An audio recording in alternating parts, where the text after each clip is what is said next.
Welcome to Guide Guru. We hope this video helps.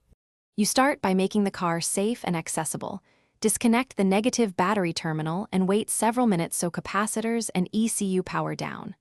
Once done, remove the trim around the dash with a pry tool, exposing screws and clips. You want to avoid breaking plastic. Make sure you have a wiring harness adapter matched to the car. This saves time and prevents splicing. Then, unscrew the head unit bolts and gently slide the radio out so you can access connectors and antenna. Label everything as you go. Now you handle the complex middle, wiring and mechanical fit. You connect the radio harness to the car adapter by matching functions: power, ignition, constant, speakers, remote, and use crimp or solder with heat shrink so joints stay solid. Once wired, secure a reliable ground to bare metal. Poor grounds cause noise and faults.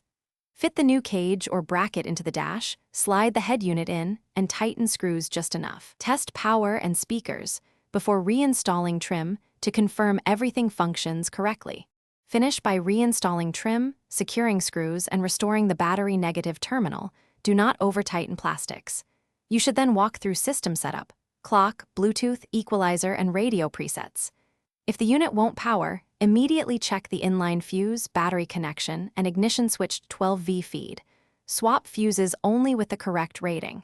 If you hear hum or noise, make sure RCA cables are routed away from power wires and recheck the ground. Try a ground loop isolator if noise persists. Thanks for watching. Consider subscribing if we helped you today.